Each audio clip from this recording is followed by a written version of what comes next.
The call came at 2:17 a.m. Not a voice I recognized, just breathing, slow, heavy. Then, silence. I almost hung up. Almost. Then a whisper. Check her messages. The line went dead. I sat in the dark, phone glowing against my face. My wife asleep beside me, her breathing steady, unbothered. My chest was tight, my fingers numb. The kind of stillness that isn't peace, just paralysis. I should have ignored it, but I didn't. Her phone was face down on the nightstand. A simple tilt, a quick slide of the screen, and there it was. Messages not meant for me. A name I knew. A pattern of time-stamped lies. Affection typed in hurried secrecy. My pulse slowed instead of quickened. Cold clarity spread through me like frost on glass. I put the phone back, closed my eyes, listened to her breathe, and the silence pressed down like a verdict already sealed. Morning light came sharp and cruel. She kissed me on the cheek before leaving for work. I let her. Her lips felt like theater. I sat at the kitchen table, replaying every detail. The late nights, the sudden showers, the phone flipped upside down. 100 signs I hadn't wanted to see. Denial is a drug, and I had been an addict. But the whisper on the phone had cut through it. Whoever they were, they wanted me awake. I drove through the city with the windows down, the air burning my lungs. Every red light was a countdown. Every passerby looked like they knew. I thought about her smile, how many times it had been borrowed, repurposed, rehearsed for someone else. The betrayal wasn't just physical, it was the intimacy of it, the quiet theft of my trust, my life. And yet, my face in the mirror was calm, cold, almost unfamiliar. I started small, quiet, phone records, strange numbers saved under harmless names. Deleted messages resurrected by recovery software. A private investigator. Paid in cash. No trace. The pieces formed a map. Hotel rooms. Afternoon absences. Lies woven into ordinary hours. I learned to watch without moving.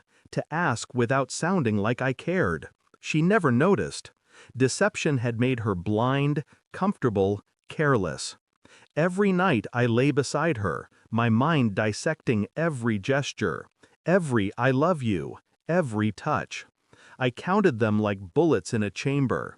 A part of me wanted to explode, to scream, to drag the truth into the light and burn everything.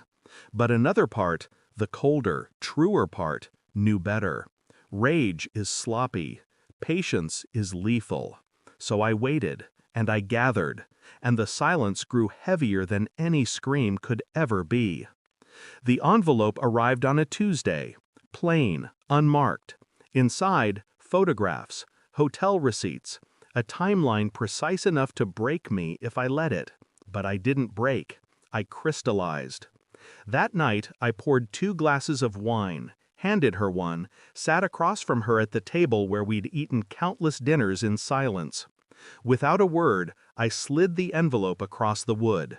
She opened it. Her face changed in slow motion. Shock, panic, then something like pleading. I can explain. I raised a hand, just one. Calm, final. Her words died. The room was suffocatingly quiet. Only her breathing, sharp and uneven, filled the space. I watched her unravel without moving. It was almost merciful. Almost. I didn't yell, didn't accuse. I only asked one question. How long? Her mouth moved, but nothing came out. Then, it meant nothing. I almost laughed. Nothing had built entire schedules? Nothing had shared hotel beds? Nothing had stolen years from me. I stood, collected the envelope, walked to the door. Her voice followed me, high, broken, pleading now. Please, don't leave. We can fix this. I turned once, looked at her, really looked, and I saw not a wife, not a partner, just a stranger in the ruins of my life. My silence was the blade, her collapse the wound. The night air outside was colder than I expected. I walked without direction, without urgency. My chest felt hollow, but not heavy. Empty spaces are easier to carry. I realized then that betrayal doesn't destroy you. It carves you open, leaves you raw, exposed, and in that rawness, you see truth. I hadn't lost her. She was never really mine. What I lost was the illusion, and illusions are better buried. I lit a cigarette, though I hadn't smoked in years. The first drag burned, but it felt honest. Behind me, a house full of lies. Ahead, nothing. Nothing was better, because nothing was mine.